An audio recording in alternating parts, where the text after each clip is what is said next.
Anyone else not ready? Okay. How come I was always told that I'm unique? That I'm one of a kind? Clearly, there's no way we can all be individual, at least on a physiological level. Or is there? Hi, my name is Ishaan. I'm 15 years old and part of the Act and Craft 4-H Club. This is my second year in 4-H and my second visual presentation. Today, I will be talking to you about how you make a mark on the world every day.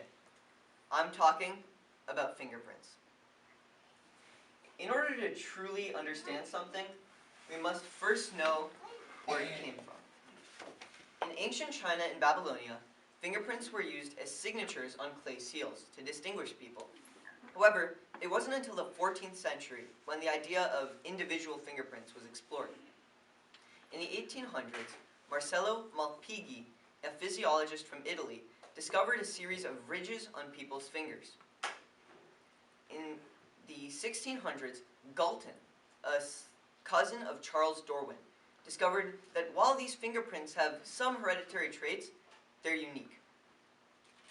The first use of fingerprints for law enforcement was when Sir Edward Richard Henry Clay, a British official stationed in India, made a system of classifying fingerprints in order to better track down criminals. And in 1892, Juan Bucetich, someone in Argentina, used Clay's system to figure out who did a murder. Now, fingerprints are unique. That doesn't mean they can't occur in general patterns. The least common type of pattern is the arch. I have a picture of the two kinds of arches here. On my right is a plain arch. Plain arches look like hills. You can see it gently slopes up, rounded peak, and slopes back down. On my left, you have what's called a tented arch. This looks like a mountain. It's steep and has a sharp point. The most common type of fingerprint is the loop. Loops look like commas, and they're further classified based on where the loop points. If this loop was on my right hand, it would be pointing to my pinky finger, and it would be called an ulnar loop. If this loop was on my left hand, it would point towards my thumb and be called a radial loop. Finally, the middle of the road in terms of rarity are whorls. The first is a plain whorl. Looks like this. It looks like a bullseye. You can see concentric rings that get smaller and smaller towards a core. Second, there's a double loop whorl. This looks like a yin and yang symbol with two interlocking loops. Third, there's the central pocket whorl, which looks kind of like the plain whorl until you realize that the core has lines all flowing off into one direction. And then finally, the accidental whorl. I can't color this because there's no way to show what's going on here. It's completely random and looks nothing like what we've discussed so far. Now, I hear you telling me, well, Ishaan, you've told me that fingerprints are unique, but you also said they look like patterns. What happened? Well, scientists use micro-ridge patterns called minutiae to distinguish between fingerprints. Each human has about 75 to 100 minutiae, but only 10 are required for a match. Here I have a copy of my own right thumb. Can you tell what kind of fingerprint this is? This is a plain whorl. But let's compare it to our other plain whorl picture. If we look at the other picture, you can see the same bullseye shape, but there's an obvious difference. Can you see it? Of course you can. There's a giant scar in this one. This is how an investigator would do fingerprint analysis in real life. However, it's usually not that easy. Looking at my left index finger, you can see a double loop whorl. This time there's no scar, so we have to look for minutiae. Well, minutiae are found all in the fingerprint, and you would have to look really close. You can't do that right now, so I'm going to tell you there are minutiae here, here, and here. There's obviously a lot more, but I won't care to point those out right now.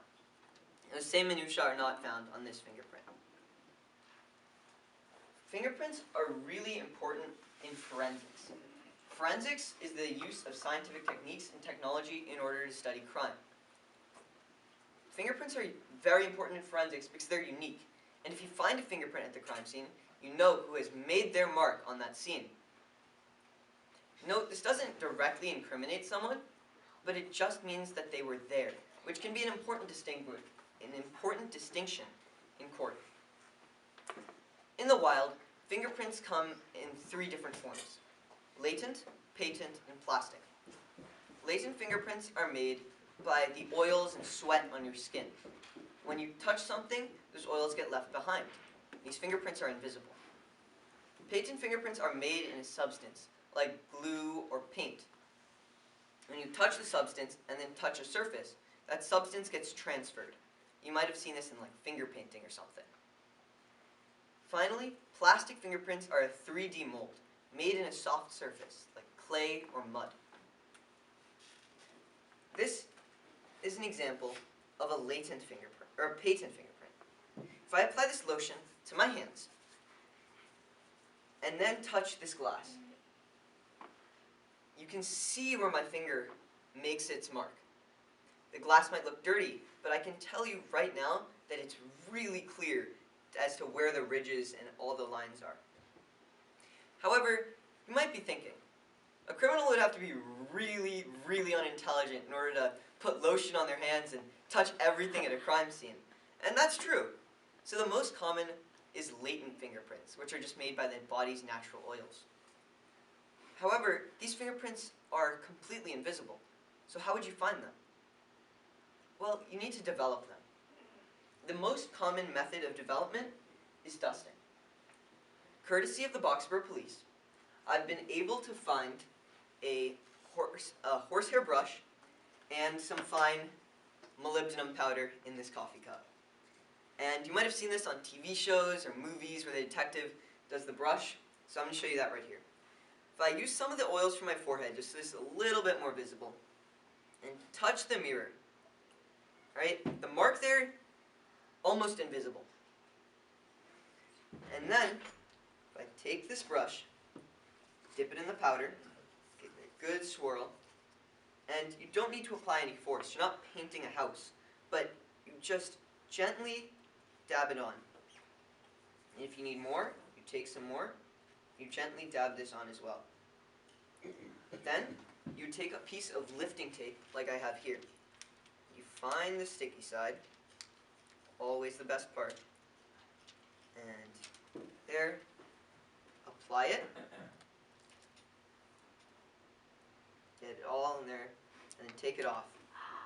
You can see the fingerprint right there in the fine molybdenum powder. This really works on non-porous surfaces like glass or metal. Non-porous surfaces don't absorb moisture, so they're very easy to get fingerprints on. Another way that I cannot demonstrate is fuming. There are 2 main types of fuming. Iodine fuming is when the element iodine is burned. The fumes react with lipids present in the fingerprint to create a brownish color that's visible. The other type of fuming is cyanoacrylate. Cyanoacrylate is a common component of superglue. When burned, it also reacts with the lipids to create a hard, tacky, whitish substance. And both of these methods work really well on non-porous surfaces as well.